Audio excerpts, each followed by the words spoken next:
Coming all the way from Canada. He done traveling all the world to bring to you right here this rap. Live from T-Dot, from the 416. You know how we do. Up north.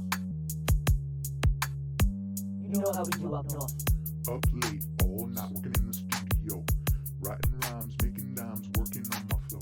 Alrighty, everyone. Welcome back to the Evening Queue. It has been a hot minute. This is Misha Peterzak filling in for Miles Wolf. Again, Miles, I don't know where he is. He's somewhere in the world on vacation or something. So we'll, just fill in and do a interview with a very special guest today. Haven't seen him in, probably a year or so. And I'll let him introduce himself. Your name is? My name is Callaghan. It's a pleasure being on the podcast. Excellent, man. Yeah, so, Kate, I guess I'll just start off with, basically telling people a little bit about yourself. Sure. What do you do for work? What do I do for How's work? everything going? Yeah, so I work at home. So I work for a software company. Our software is used by companies in manufacturing and distribution. So basically, I help them use it in whatever way that might be. And so I live in White Rock, BC. I've been in the Greater Vancouver area my whole life. I love getting a sense of our local roads, and getting out and about as often as I can. Oh yeah, you say you like getting out on the local roads. I assume you're obeying all the laws and everything. These days. Of course. Well, yeah. Do you enjoy living in White Rock? Like, let's say for road tripping and traveling. Let's say, is it good access to certain destinations? So there are a couple of nice things about White Rock that these days during 2021 isn't always as easy to take advantage of. Mm-hmm. White Rock is probably, again, I can get into downtown Vancouver in around, let's say, an hour or so. However, I can also get myself down to the States quickly too. So White Rock, BC is like around a 5-minute drive from the US-Canadian border, which in pre-pandemic times is fantastic to be able to. It was great, wasn't it? It was the best, being able to save money on gas, but also all of the American dining culture, I know. American highways, and then also being able to justifiably go down to Seattle for a day trip, or even Very further, true. fly out of Seattle to go somewhere. Exactly. I mean, did you? I can't remember. I don't know if I asked you before. Do you have Nexus as well? I do have Nexus. Yeah. Nexus, I would highly recommend. It's kind of necessary, isn't it? Well, the thing about Nexus is I believe it was $50 for 5 years. And yeah, something. Yeah, I think that's right. Even if, and we'll go into a little bit of simple math here. If you work a minimum wage job, and if you cross the border a couple times a year, you've already made it back. And just waiting in line, let alone the gas costs, let alone patience. Mm. One thing I find is when I'm crossing the border, I might only go with people that also have Nexus. So yeah, pretty one much. of the rules with the Nexus program is you can only travel with people that are within, that also have Nexus membership if you are traveling in the Nexus lane. Yeah. So the Nexus lane, more of a shortcut lane. You need to have the Nexus membership in order to use this lane to cross the US-Canadian border. Exactly. The other perk of the program as well is you'll typically get less questions on your activities on the other side of the border. Yeah. If you're going in the regular line, they know nothing about you. Yeah, because Nexus, we're like trusted travelers or something, right? We are the most trusted travelers of them all. So in the regular lineup, they need to find out who you are. So they need to find out who you are, where you're going, and they might have some suspicions on, let's say, what you do for work or like how long are you planning on going for. The Nexus lane, so what makes the Nexus program a trusted traveler program, makes us very trusted travelers, is we give up all that personal information ahead of time, which different opinions on that, I'm sure. However, the fact that I'm going to have to give that up each and every time anyways, if they're going to ask me questions about it, when you drive up through the Nexus lane at the land border, you show your Nexus card, or it goes through like a touchless scanning thing, and then you go up to the booth, but the border agent, CBSA, or let's say the CBP down in the States, the Border Patrol, they'll already have your whole profile open. So, and you're already a trusted traveler. Yeah. Living in White Rock, very close to the border, I might go across just to fill up on gas and just go right back into Canada.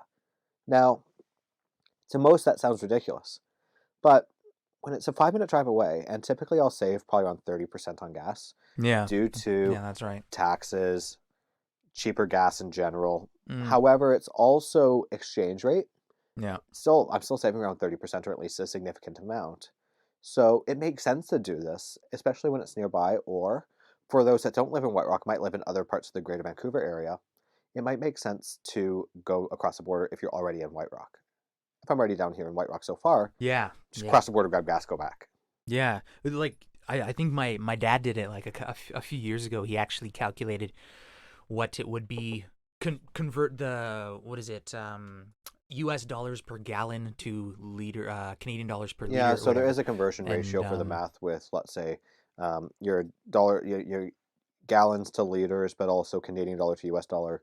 Your exchange rate's always changing, but that fluid calculation, not so much. Yeah, pretty much. I mean, I remember like this was like years ago. Like I think when we were at like 130 or so a liter in the States, it would work out to like 105 or something a Yeah, and liter. it's not always the as an same example. where gas might increase quicker in Canada. I find out of experience that if you cross the border, the gas prices don't change as quickly down there. So Mm, let's say if we have a sudden spike up here in Canada, mm. I've found that it doesn't spike as quickly down in the States. Yeah, It takes a bit more I think time you're for it to right. adjust. Now, why? I don't know. I I mean, found just out of experience. I mean, I think over here what happens is you ever notice at night the gas price will be up or down by like 10 cents or whatever compared to the day, I and find it makes a little bit of a difference. I don't like that, but I'll yeah. take what I can. Yeah, I mean, well, and also, I mean, that just shows you it's. I don't think it's really on our prices are not really based on the market. It's based on just manipulation and business and everything, right? And just Now, there is an interesting piece, and I wish that we had this here, but they have it out in Nova Scotia and New Brunswick, is their government sets the gas price for the week, and every gas station in the whole province needs to have the same gas price. So there is no such thing as cheap gas. Every gas station will have the exact same price regardless of wherever you go. oh It will yeah, change once a week if it does, but that change will apply across every gas station in the whole province. Now, mm, there's still logic of jumping the border because, let's say, between Nova Scotia and New Brunswick, they're right next to each other. So if you're living nearby that border, it may make sense to cross, get gas, come back. Same with the Canadian and US border for mm, those that live in White Rock or those that live close to that US Canadian border. yeah. No, I know people don't like people that. I mean, you look at another big city like Toronto or something. For them, it's about about 100 kilometers or 120 or so to the American border, right? So for them, they're like, oh, it's not going to be worth it. But for us here in Vancouver, in the suburbs especially, the southern suburbs, it's actually you spend almost the same time going to a local gas station than you would just crossing the border, and distance-wise. The other piece as well that also adds value if you're crossing the border for gas is you. Not sure how many of our listeners here will buy stuff online, and they'll typically find that it's cheaper to get it shipped to the States. Even though, Mm, like, living in White Rock, or at least living very close to the border, it's the same distance.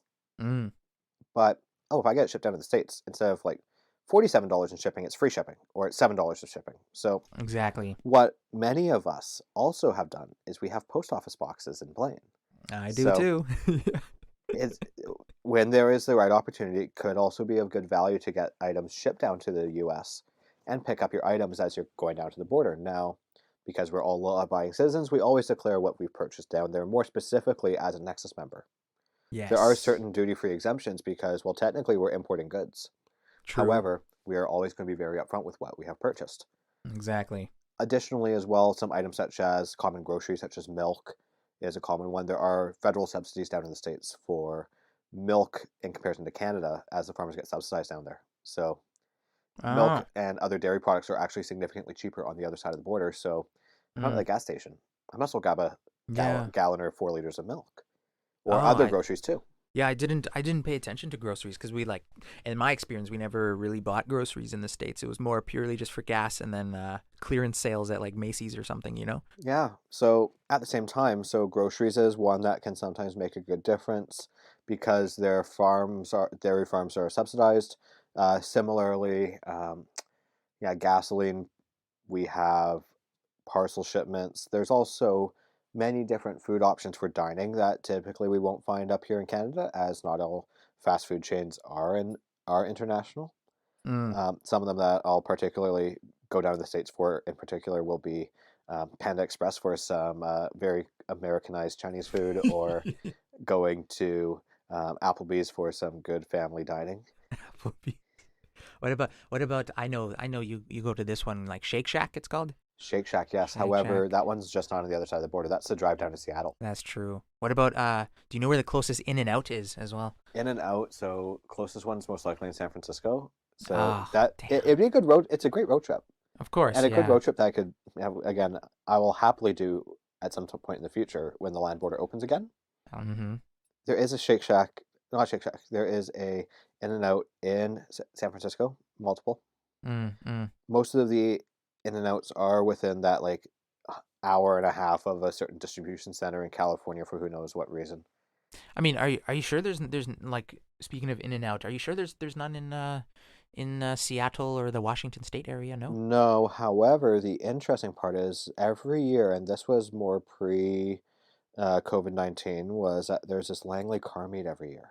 Yes. So, city of Langley in BC, it's a suburb of the Greater Vancouver area, and every year they would have a very large classic car meet. And so this classic car meet would take up city blocks of a whole downtown city center. Is it called the Langley Cruise In or whatever? You got it. Yeah, because my dad and I, we were just talking about it the other day actually. So Langley Cruise In typically happens in the first week or so of September. That's right. And the interesting part here is In and Out would bring a food truck to the Langley Cruise In. Dude, I was just looking it up like today, this morning. I was looking up that event, and they said, I'll update you on this though. In-N-Out, they're not coming this year though. They probably can't get across the border. Yeah, exactly. Yeah. So this In and Out food truck, the fun part here is because we don't have In and Out here, Mhm. and not like it's anywhere close to here. You have to typically drive 10 plus hours, if not fly somewhere to get In and Out. But if it's at your local car meet, so this In and Out food truck, they would sell tickets to get your food in advance, and because they're just crazy busy, everyone wants In and Out. Yeah. 8 o'clock in the morning, they're already sold out till lunch. So they'll sell Yeah. tickets early on in the morning for lunchtime, just to get through that level of transactions, and then they start handing out burgers at the end. Oh, really? Because, well, they've already sold out, so they're just filling the orders, and they only have so many burgers, so they will actually sell out. Oh, wow. Okay. I didn't know that because did you go to this? I think it was canceled last year, but did you go like? I've gone in years past. Years and, past, yeah. Yeah. My father and I would go every couple of years or so, or every so often, to this Langley Cruise, and just it's a good social car meet. Old classic cars, which everyone has their own taste. I'll appreciate, but I'm not a diehard. I'm not saying that specific differences between a '66 and '67 Chevelle or anything Oh, yeah. like that. I can't get into those specifics. There are those guys over there that are. Oh, there are, but that's also like compared to when I was born, like 30, 40 years before I was born, which therefore it begs a question on, well, what do we appreciate and what, like, do we want to live in the past? Yeah, true. I mean, with because I have a question on my mind. This is why I was actually looking at this Langley Cruisin' was. Do they have any like motorcycles in that event as well? Or I believe so. Yeah. I believe numerous motorcycles. It's not as large as the four-wheeled variety of vehicles at this large Of course. cruising. However, your Harleys and everything that could possibly have chrome attached to it will typically be there. Okay. Not your traditional sport bikes, but Yeah, I mean, figured. I could show up with a Honda Civic at a car meet and call it a day, but it's not the right place for it. Yeah, exactly. That's true. I figured because I looked at the pictures and I saw a couple on their Facebook page. They had some real modded out Harleys and everything. Yeah, or like the very old school ones that are. Or low riders or Yeah. anything that's been modified to who knows what end. Yeah, exactly. Oh well, I guess I got to get into that sort of community with a Harley Davidson or a collector's car or something. Do you think Yeah. you would get a collector's car in the future? If I Like had space for it, one it of those could be. 70s ones or Yeah, it whatever? could be of good interest in the future. At this stage as well. So I live in White Rock, and I have a condo where I have one parking spot. Mm, And well, with one parking spot, well, it begs the question on, well, it makes sense to have a daily driver that you can get around to places. It's reliable, it's quick enough. But then at the same time is okay, if I were to get a second car, where would I store it?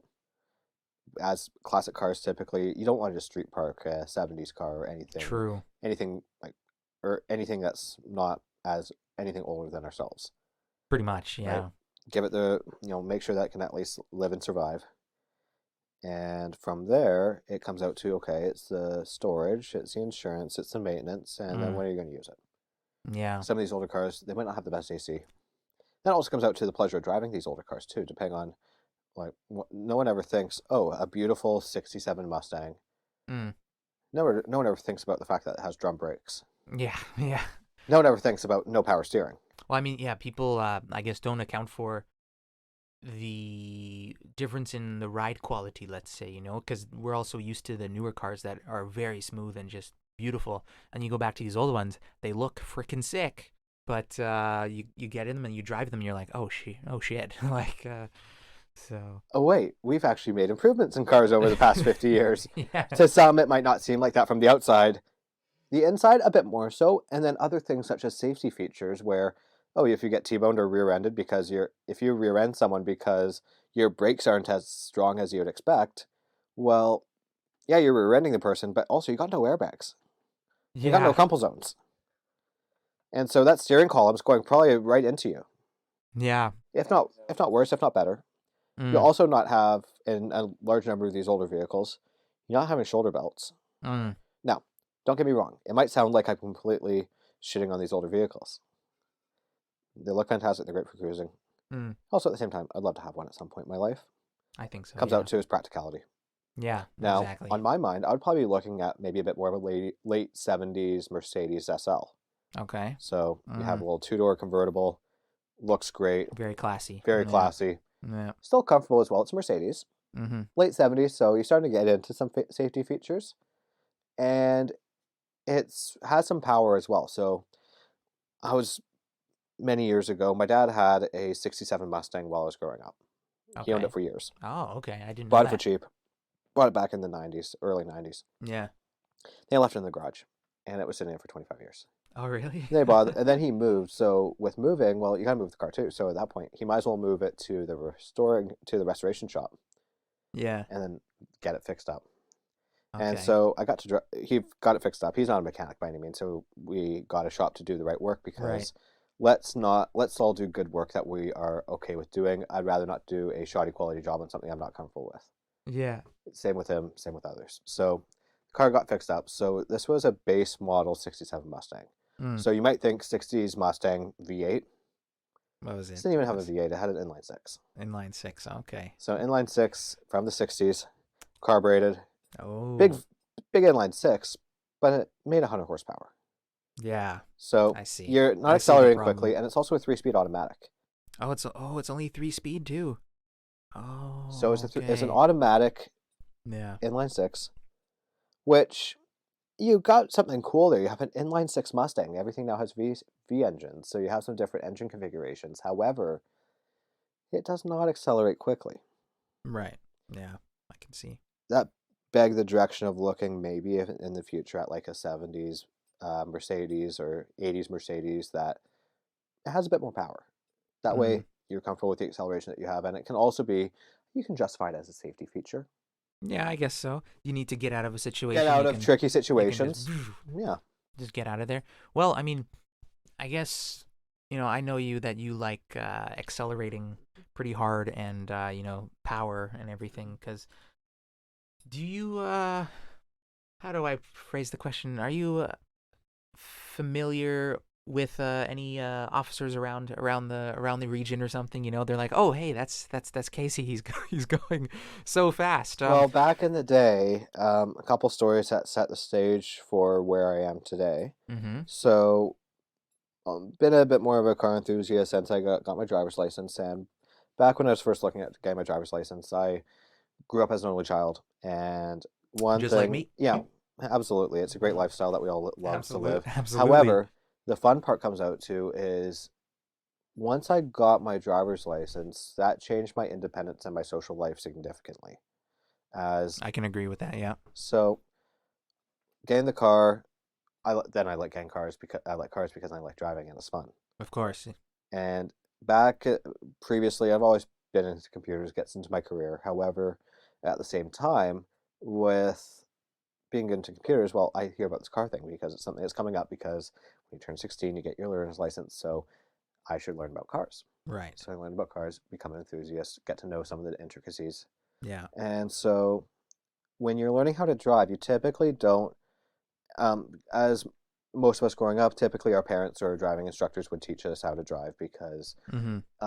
our parents are, and most adults in society are not typically racing their cars on the streets. Yeah. Yeah. That's true. So you typically don't get an experience on what cars can do. Mm-hmm. You get, this is how we should drive, so therefore you drive this way. Mm. And so got my learner's license, got to learn how to drive a bit. And so after that, I get your NBC. We have a couple of different levels of driver's license. Your first level being your learners. You have that for around a year. After that year, you can take your road test, and that allows for you to drive on your own. Yes. And that's called your N.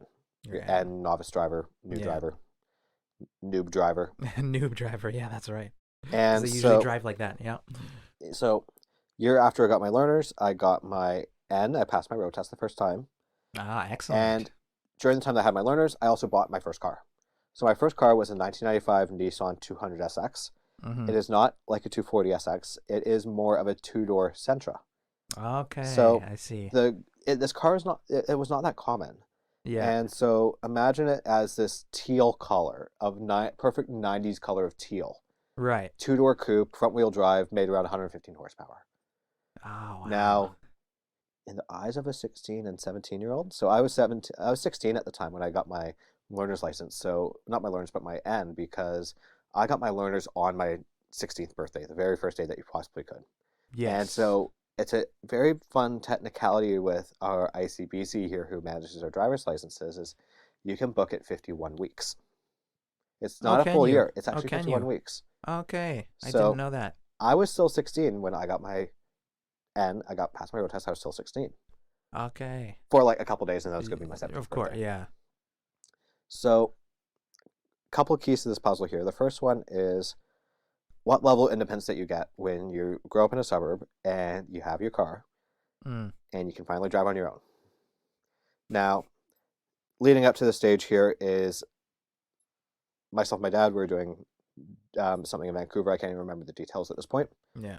Some sort of event with his work. And this was during spring break, so I parked at his office, and then he was going to go back in his own car.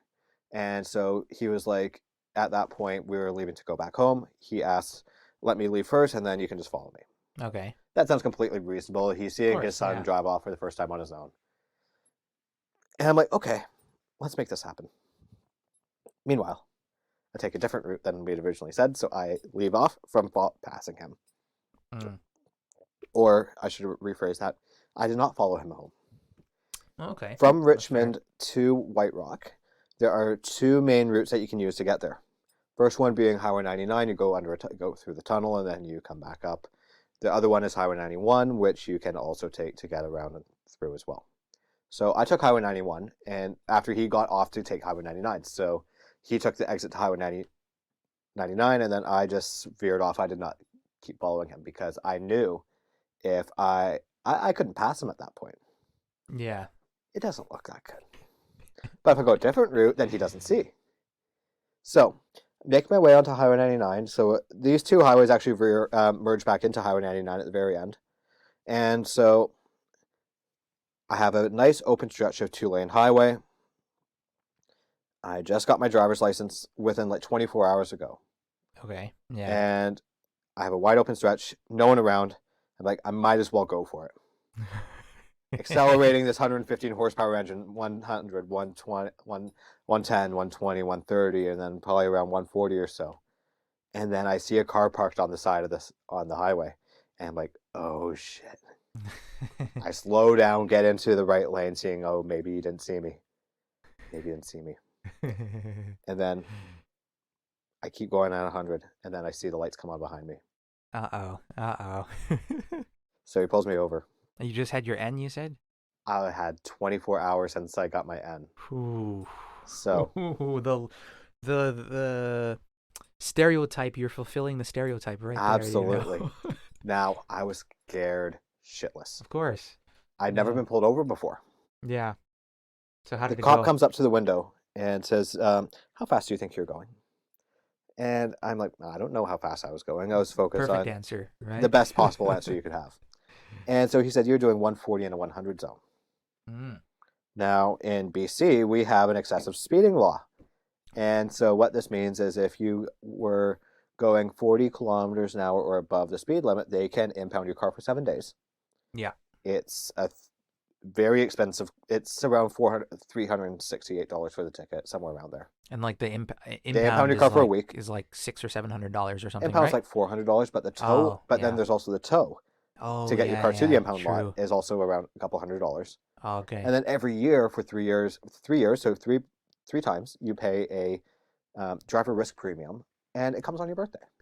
Yeah, I remember you had to pay this like a couple years ago or something. It's a So- nice birthday present, right? Everyone loves a good birthday present of a good old fine from the government for stuff that happened many years ago.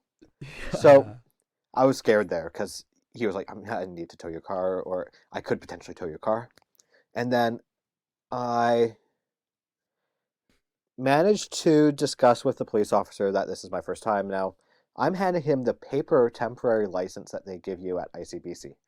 I don't even have a driver's license with my face on it. Because it's too soon, right? So when you get your driver's license in BC, they will give you a temporary license because your real license comes in the mail because they have to like print it and like on like an actual card as your driver's license as your ID.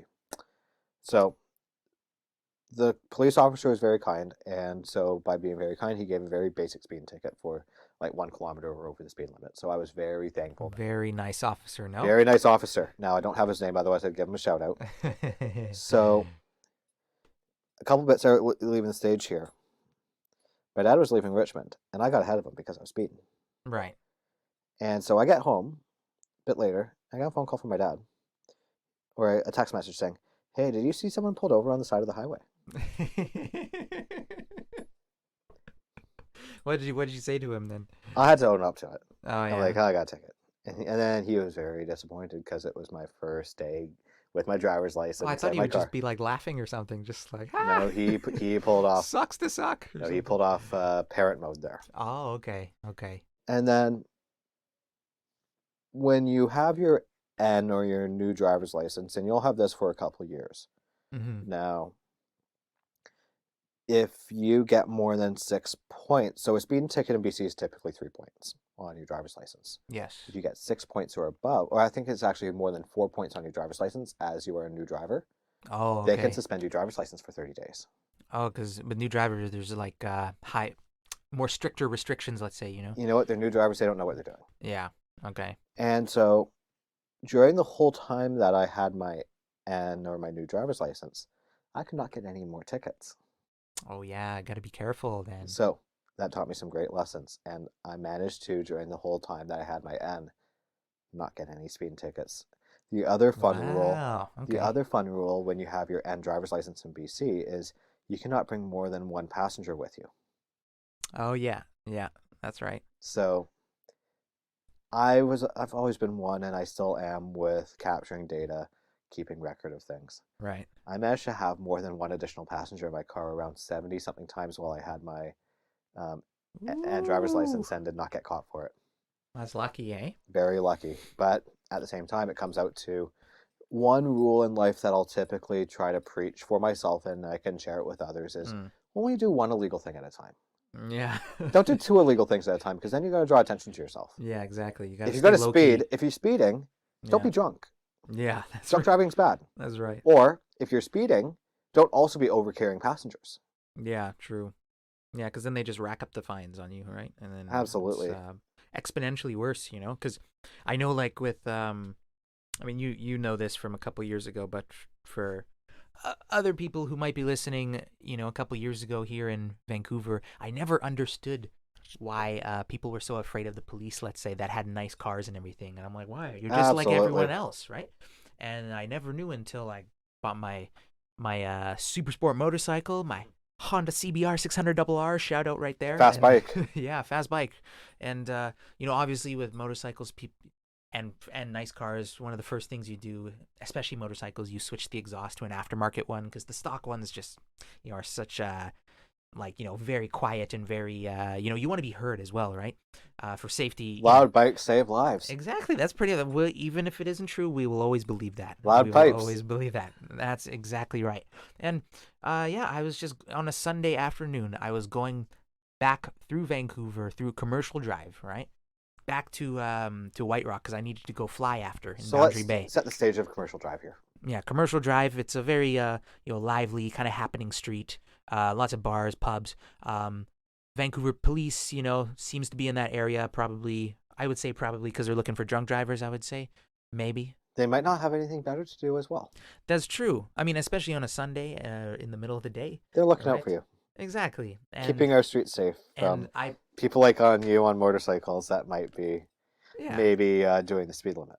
Yeah. Well, I mean, in this case, I actually was doing the speed limit because I was with the other traffic, right? And he's, we pass him, me and the traffic, we pass him. He's sitting in the side street looking to turn in, and we pass him, and then all of a sudden he just targets me out and just pulls up behind me and just whoop, whoop, whoop, whoop, whoop, and then pulls me over and just gives me a shakedown, basically.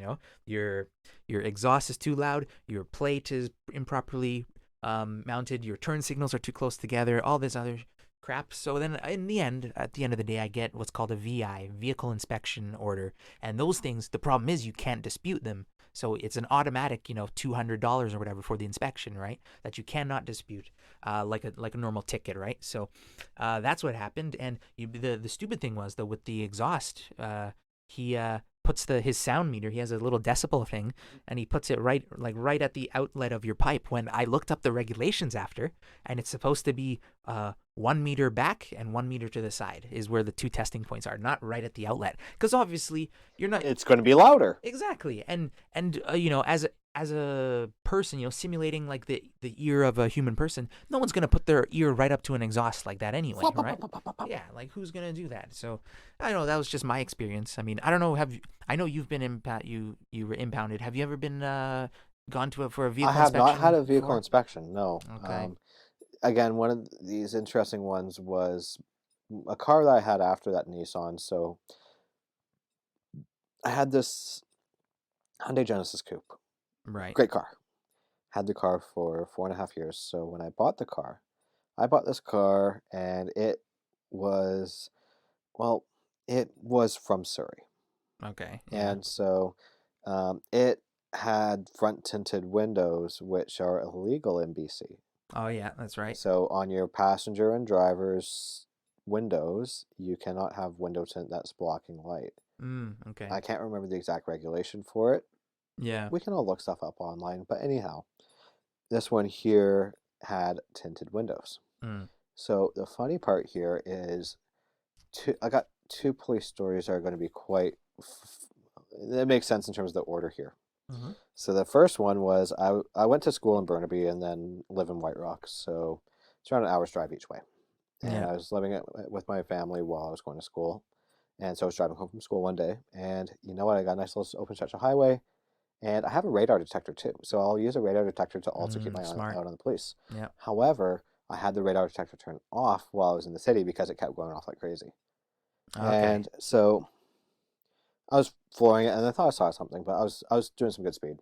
And then I have a nice little open stretch of highway, and I just go for it. Okay. But what I did not realize is there's a cop behind me.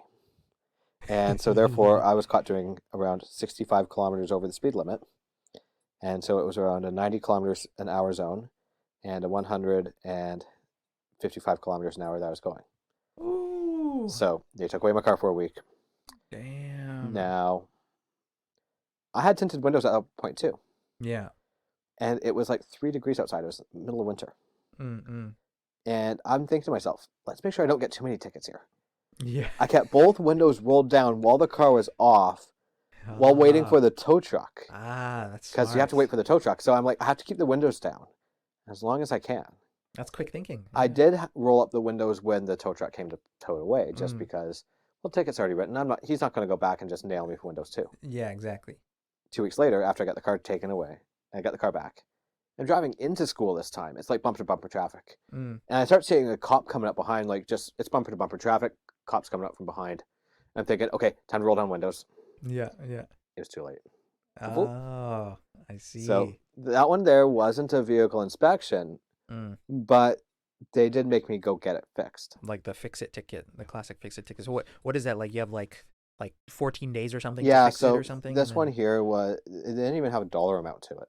Yeah. Or at least they had a dollar amount that was going to get wiped away if I got it fixed. So basically, I had to get the window tint removed and then go to a police station, and then they take a look at it. Yeah, exactly. So I got that done, and I go to the police station, and then they go downstairs to take a look at the car. Mm. They also asked for me to turn on the car, Oh, rev the okay. car a bit. Yeah. Stock exhaust, so we're fine there. Oh, okay. Yeah. But still, it's a little bit of time and hassle where at the same time, I was meaning to get the front window tint taken away anyways, because it was a very much a challenge to park the car at night True. or to drive at night in the winter. In the winter, yeah. when Front it's tinted cold. windows, back windows were also tinted. Yeah. So good luck seeing anything. There's no backup cameras, and it was a 2-door coupe, so it's very difficult. It has a raised rear end, so the design of the car, it's very difficult to park. Yeah. And so the front window tint taken away was probably for the best. Yeah, I could see that. I mean, I've seen several cars in, downtown Vancouver, downtown Toronto that are tinted windows, and they think they look cool and everything at night and everything, but I'm like, I don't know, like you better be one of the best drivers in the world, because how are you gonna? It makes sense if you live in a warm climate. Like, Yeah, let's say I live okay. in Las Vegas, Nevada. Right. It would make sense because it's 110 degrees in the summer, and Mm. it's something to make it a bit less, like a bit cooler in the car itself. Yeah, exactly. But then driving at night, good luck. Yeah. I don't find it helps. I mean, and like, you're not going to see a pedestrian or whatever sometimes, that's coming from the side, like, I don't People know. like wearing black. I don't know why. Exactly, right? Even though part of me would love to hit, make sure that we keep ourselves visible when we're walking about at night. But That's true. not everyone's good at that. That's very true. I mean, you wonder these people that get hit as pedestrians or as cyclists at night, and they're blaming, the driver that hit them, yet they're going around at 2 a.m. in black hoodie, black jeans, They're probably black shoes, and everything. They're probably breaking into stores at the same time. Exactly. Those hoodlums. Exactly. Stay home, you hoodlums, or Those at least. hoodlums, man. Yeah, those ridiculous teenagers. My goodness. Right.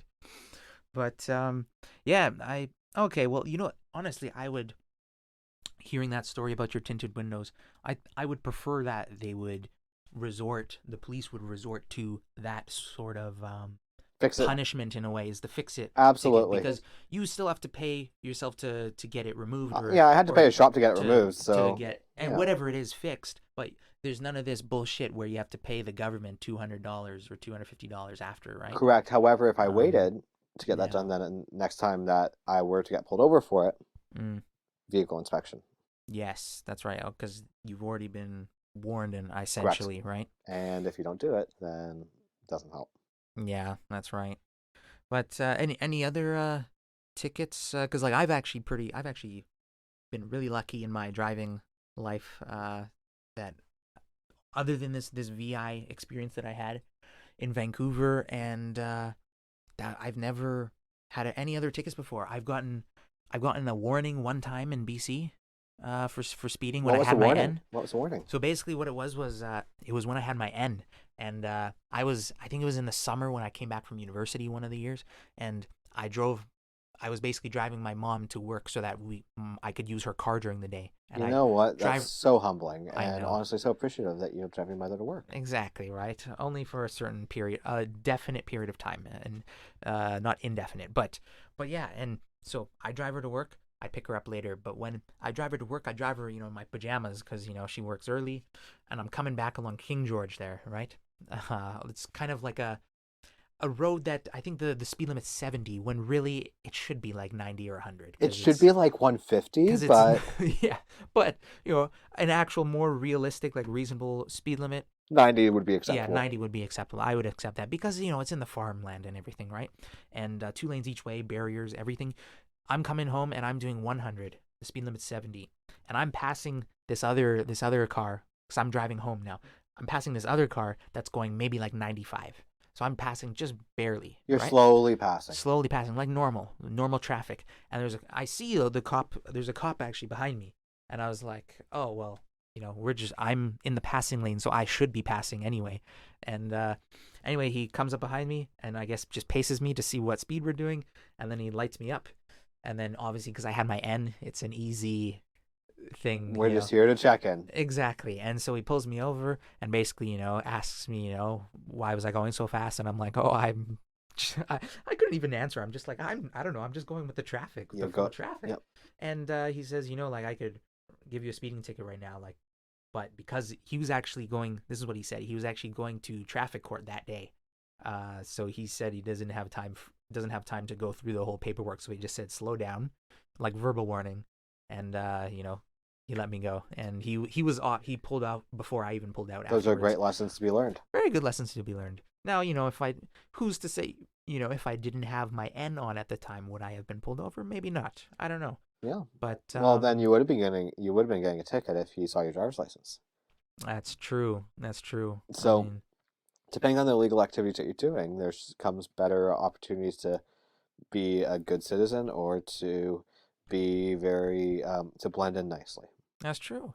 I mean, I also had this other speed warning just a couple months. It was what was it? I think it was May long weekend. I believe it was in Ontario this year, and I was going with my friend. We were going to the beaches outside of Toronto, and we were going off the highway through the city streets of a town called Newmarket, a suburb out there, and the city streets in Toronto, for the suburbs, they're wider than our highways. They're 3 lanes each way, 4 lanes each way, sort of thing. So it's very long blocks. It's very tempting to go fast. Speed limit 60. I'm going about 90. That sounds like you could do at least maybe 12, 13 kilometers an hour at a zero, and you can get the reasoning there. Yeah, exactly. But no, I was going very calmly at a calm 100 kilometers an hour.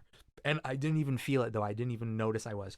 And anyway, we get to a light, and my friend was actually in the Golf R. He was driving the Golf R as well at the time. And so he's going the exact same speed as me behind me. But the cop, all of a sudden, at the light, pulls up next to us and just rolls down his window. He's like, hey, do you mind having a chat up after the light here? He's like, you're going a little fast. I'm like, oh, okay, sure. He asks me, you're not gonna run, are you? I said, no, man, not at all, because I want to establish good rapport and everything, right? You're making good with the bike community. Exactly, and more often than not, like I would say, almost 80 to 90% of the time, if you're cooperative like that for stuff, and you don't put up like a huge fuck you and you're bullshit officer or whatever, or you run from the cops, or you run, which bikers are known to do. They give you how do you say, they will let you off with almost everything. We're all human. Exactly, and they understand it was a nice day. It's a long weekend. He just wrote me a warning, and it's in the system now. But it was more appreciative because he could, it would have been like $300 the ticket, right? We got better places to spend our money. Exactly. So that was a good cop, and he was also actually, he rides as well. He rides a cruiser because I talked to him afterwards, so he understands. But yeah, and other than that, I mean, I can't really think of. I've been stopped with my mom before, but she was driving, luckily. So what did your mother do? So it was actually, again, in northern Ontario, though, where there's the OPP. The OPP. So the equivalent of the RCMP, basically. Yeah, only Ontario Provincial Police. Exactly. And they pulled us over in one of those towns where the speed limit drops from 100 to 70, and without you even noticing. And we kept our speed at 100 going through the town. And we didn't even know we passed an OPP that was at the Tim Hortons, pulling out of the Tim Hortons. He catches up to us. We were driving across country to university at the time, so our Saturn Outlook SUV was packed to the brim, so we couldn't see him with his lights on behind us. So, so he pulls out into our mirror line of sight, and then we say, "Oh, okay." We pull over. Very nice guy. He asks us where we're going. We say Queens. Turns out his daughter was actually in law school at Queens at the university. Let me guess. He asked if you knew her. No. This was going to first year, so I knew no one. But at the time, but He instead of giving us the $30 the 30 kilometers an hour over the speed limit ticket, which I think is around $300, he gave us, like you said, like you got before, the 1 kilometer. So it was like $20 or something for us. It still at hurts, the but time. not as bad. Exactly, because he told us he knows how expensive the university is. So So kind of him. very Just kind. keeping an eye out for our local students. Very kind. What about this though? Since we're on the topic, speeding tickets in the States. Have you heard of these ones where it's like pay on the spot sort of thing? I haven't seen as much of that. I've seen more so in the States where they need you to go into court. Okay. Now, the interesting part for certain provinces, and I'd recommend for all listeners to do their own research and do their due diligence, is having a driver's license based out of British Columbia. British Columbia does not have reciprocity, or I can't pronounce nicely today, but I know what you're saying. Yeah. they're not going to reciprocate points that are taking on infractions in other provinces or countries. Exactly. So if I happen to be ever so kind and drive out to Ontario one day with my BC driver's license and get a nice large ticket, yes, I'll have to pay the ticket, but that's not going to impact my driving record. Yes, that's right. Similarly, if I happen to be driving down to San Francisco for a long weekend and I happen to be doing some very quick speeds, if I were to have gotten pulled over and getting a speeding ticket, yes, it's going to be expensive, but it's not going to impact whether I can drive home or not. Yeah, that's right. I mean, have you seen those channels on YouTube where those guys have those supercars or sports cars and they go for those drives down, like long distance drives, rallies or whatever, and I would love to do a rally. They budget for tickets because they know they're gonna get. Well, tickets. They're not budgeting for tickets; they're budgeting for bail. Yeah. Oh, yeah. So yeah. the big difference between at least British Columbia and most likely Ontario and other parts of the world is in the U.S. you can actually get arrested for speeding. Yes. So they will handcuff you and take you away. Mm-hmm. So for some of those rallies, you actually should bring some cash. Yes. Some large sums of cash in order to get your buddies out of jail. That's right. Because we all don't want to leave a friend behind. Exactly. No, that's crazy that you'd go to jail for speeding over there. There's also videos online of people purposely getting tickets because you know what? That's just good clickbait. Yeah, exactly. Maybe I should do that in my videos. I don't know. Making sure that it's sponsored first is probably a good option. Yeah, that's letting our good sponsors and organizations that we like to work with allow for us to make entertaining content. Instead of paying for it with my salary, with my own hard-earned salary. Yeah, well. Or first one to get the ticket doesn't have to pay for it. The last guy does. Have to pay for everyone's tickets. Yes, that's a good little rule. I mean, there's other ways that you can negotiate this. Yeah, well, I mean, I'll be honest with you. I planned this episode, and basically just through us talking naturally, we covered everything that I had written on the screen, which is amazing. We have some good stories to tell, places that we've seen, and some good experiences that we can share with the others. And the fun part here, my last speeding ticket was that excessive speeding ticket, and that was almost 5 years ago. Yes. BC only keeps driver records or they'll keep records, but on your driving record, if it was more than 5 years ago, it doesn't show up. So and it won't affect your insurance or anything. I have a very clean driving record at this point. At this point. And at this point, I drive quickly in a 2017 Golf R, which rightfully I use various tools these days, such as radar detection and Waze to help with not getting pulled over. One story that will help highlight this is last summer I was in my Genesis Coupe driving back from a quick day trip up to 100 Mile House. 100 Mile House is around 470 kilometers each way from Vancouver. So long distance drive, yeah. Good long day trip. Grabbed a really good burger spot up there called Gourmet Burger Revolution, or GBR. I remember you did this like last summer or something, right? This was last summer. With what's his name, Brad? Yeah. A friend of mine, Brad. He has a Focus RS. But anyhow, I was driving back. We were passing through Hope. So Hope, you're starting getting into Chilliwack, into the Lower Mainland, and it was dark out like 9:30 at night, and my radar detector goes off. Okay. And I'm doing around a bit more than excessive speed, which is 40 kilometers an hour, over the speed limit. So I slam on my brakes, and then I move over into the right lane. And lo and behold, there is police up ahead that my radar saved me from and saved everyone behind me that was also going fast. Okay. And no one could see them. But my radar detector caught it before. And it was laser detection. So there's different types of radar and laser bands that can make a difference off of, well, how screwed am I if they actually catch me? So laser, it's line of sight, and it's not like you're getting protected from it. Yes. So I can have a laser, like radar gun, not laser radar, like a laser speed measuring device. Yeah. Yeah. And I can point it at your motorcycle, and I have a read on you. Yeah. You're not getting yourself out of that with, let's say, a radar detector, because it comes up to the point you're already screwed. True. But if I slow down enough, they might not want to pull me over.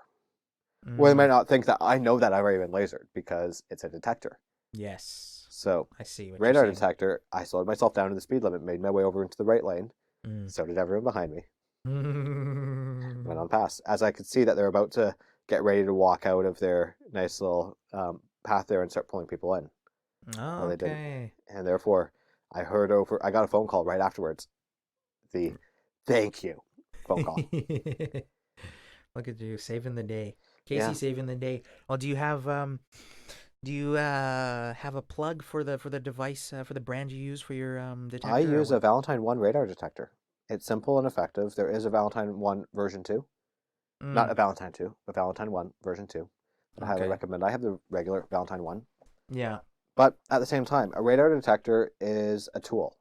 It is not going to save you from tickets on its own. It's not a magical device that you plug in and you're not going to get pulled over. You have to use the device and understand how it works in order to protect yourself from police interference. Oh, okay. So, yeah. Very similar to how laser works. You have to understand how laser works in comparison to some radar bands. Radar is not line of sight. So bands will spread as the radar is being used. So it could be around a corner. I have time to slow down before they even see me. Ah, okay. I see what you're So saying. some of these radar and laser understandings can really help on how you're going to get yourself out of something. Yeah. Yeah. Exactly. Similarly, I could run Waze, a popular mobile app, and it can tell me if there's police coming up, but it doesn't help if no one's reporting it. Or certain things on their own. These are all tools in our tool belts in order to help make us safe drivers. Okay. Well, I guess you'd recommend people should invest. It would be a good investment if you're going. If you find it to be all the time, right? All I'll say there is, it has saved me more than it costs. I see. And for those that feel the same, it may be a worthwhile investment. As long as you understand how it works, do your research on what features that you will be needing, and another piece with the Valentine 1 that I felt was very helpful after my impound is I programmed it on certain bands, therefore it's not going to go off like crazy in a city center. Right, yeah. If I'm going through downtown Vancouver, I'm not going to be doing anything ridiculous. Of course, yeah. I keep certain activities for the right place and time. Okay. Some of those bit more wide open highways, let's be safe about whatever we're doing. Okay. Well, wiser words never have been spoken. Just save your speeding for the good roads. Don't speed. Be a good driver. Stay in the right lane. All good words to be said. Absolutely. Well, on that note, I do this thing with the guests, like they do on Hot Ones on YouTube. This camera, except we don't have cameras. But basically, opportunity to promote yourself. Go ahead. Casey Callaghan on Instagram. Follow away. Also at the same time, I stay in the dark. Excellent. Well, I'll post your Instagram link in the description if that's okay with you, and people can follow you if they want. So Casey's an interesting individual, so definitely recommend it. So with that being said, this is Misha Peterzak. This was Casey Callaghan, and thanks for listening, everyone, and we will catch you on the next one. Ciao.